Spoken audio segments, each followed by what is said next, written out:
നിയുക്ത കർദിനാൾ ജോർജ് കൂവക്കാടിന്റെ സ്ഥാനാരോഹണം ഇന്ന് വത്തിക്കാനിലാണ് നടക്കുക.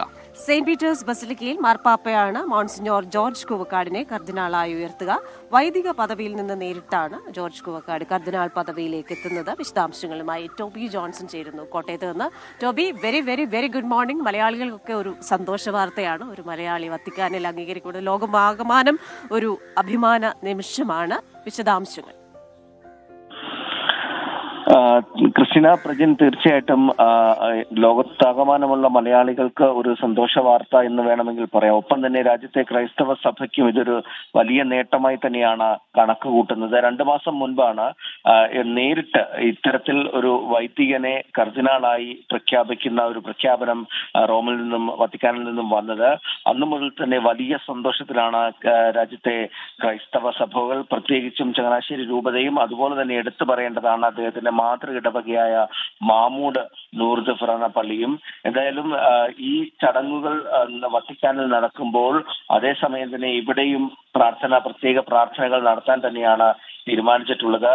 ചങ്ങനാശ്ശേരി രൂപതയിലെ പ്രധാനപ്പെട്ട ആളുകളെല്ലാം തന്നെ, വൈദികരെല്ലാം തന്നെ റോമിലേക്ക്, വത്തിക്കാനിലേക്ക് പോയിട്ടുണ്ട്.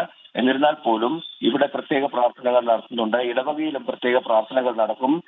കഴിഞ്ഞ ദിവസം ഈ കർദിനാളാകുന്നതിന് മുന്നോടിയായിട്ട് മെത്രാഭിഷേകം നടന്നിരുന്നു. വിപുലമായ ഒരു ചടങ്ങായിരുന്നു അത്. അതിൽ ആയിരക്കണക്കിന് വിശ്വാസികളാണ് പങ്കെടുത്തത്. ചങ്ങനാശ്ശേരി അതിരൂപത ആസ്ഥാനത്ത് വെച്ച് അതിരൂപതയിലായിരുന്നു ഈ ചടങ്ങ് നടന്നത്. അവിടെ നമ്മൾ കണ്ടത് വലിയൊരു വിശ്വാസ സമൂഹം ഈ ഒരു സന്തോഷകരമായിട്ടുള്ള ഈ നിമിഷത്തിൽ പങ്കുചേരാൻ വന്നിരുന്നു. നേരിട്ട് വൈദിക പദവിയിൽ നിന്നും കർദിനാളാകുന്നു എന്നുള്ളത് തന്നെയാണ് എടുത്തു പറയേണ്ട ഒരു പ്രത്യേകത. സാധാരണ അങ്ങനെ ഒരു കീഴ്വഴക്കമില്ല. അതിനുള്ള കാരണം മാർപ്പാപ്പയുമായി വളരെ അടുത്ത് നിൽക്കുന്ന ഒരു വ്യക്തി എന്ന നിലയിൽ തന്നെയാണ് ഈ ഒരു കർദിനാൾ പദവിയിലേക്ക് അദ്ദേഹം എത്തുന്നത്. കാരണം 2024 വൈദിക പദവിയിലേക്ക് അദ്ദേഹം എത്തുന്നത്. അതിനുശേഷം 2020 വത്തിക്കാനിൽ എത്തി അദ്ദേഹം ഈ മാർപ്പാപ്പയുടെ സംഘത്തിൽ ചേരുന്നു. അതിനുശേഷം അദ്ദേഹത്തിന്റെ ആധ്യാത്മിക യാത്രകളിലെല്ലാം തന്നെ നേതൃത്വം വഹിച്ചിരുന്ന ഒരു വ്യക്തി എന്ന നിലയ്ക്ക് തന്നെയാണ് ഈ ഒരു സ്ഥാനത്തേക്ക് അദ്ദേഹത്തെ എത്തിക്കുന്നത്.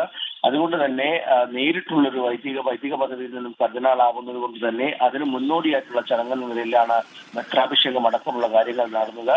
ഏതായാലും ഈ ചടങ്ങ് നടക്കുമ്പോൾ പ്രാർത്ഥനകൾ ഇടവകയിലും അതുപോലെ തന്നെ രൂപതയിലും അതിരൂപതയിലും എല്ലാം തന്നെ നടക്കുന്നുണ്ട്.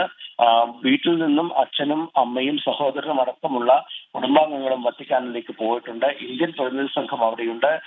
കേന്ദ്രമന്ത്രി ജോർജ് കുര്യന്റെ നേതൃത്വത്തിലുള്ള സംഘമാണ് അവിടെയുള്ളത്. കൊടിക്കുന്നിൽ സുരേഷ്, അതുപോലെ തന്നെ രാജീവ് ചന്ദ്രശേഖർ തുടങ്ങിയവരെല്ലാം തന്നെ ഈ ഒരു സംഘത്തിലുണ്ട്. അതുകൊണ്ട് തന്നെ രാജ്യത്തിന് വലിയൊരു നേട്ടമായി തന്നെയാണ് ഇത് ഈ ഒരു സ്ഥാനാരോഹണത്തെ കാണുന്നത്. രാത്രി 9 മണിക്ക്, അതായത് ഇന്ത്യൻ സമയം രാത്രി 9 മണിക്കാണ് ചടങ്ങുകൾ നടക്കുന്നത്. ആ സമയത്താണ് കേരളത്തിലും, അതായത് മാമൂട് ഇടവക പള്ളിയിലും അതുപോലെ തന്നെ ചങ്ങനാശ്ശേരി അതിരൂപതയിലും പ്രത്യേക പ്രാർത്ഥനകളും നടക്കുക. കൃഷ്ണാപജൻ. ശരി, എന്തായാലും രാജ്യത്തിന് അഭിമാന മുഹൂർത്തമാണ്. അതുകൊണ്ട് തന്നെയാണ് കേന്ദ്ര സർക്കാരും കേന്ദ്രമന്ത്രിയെയും ഇന്ത്യൻ സംഘത്തെയും ഇട്ടിരിക്കുന്നത്. കേരളത്തിൽ നിന്നുള്ള സംഘവുമുണ്ട്. എല്ലാവർക്കും അഭിമാനമുള്ള ഈ നിമിഷത്തിൽ 24-ന്റെയും ആശംസകൾ, അല്ലേ?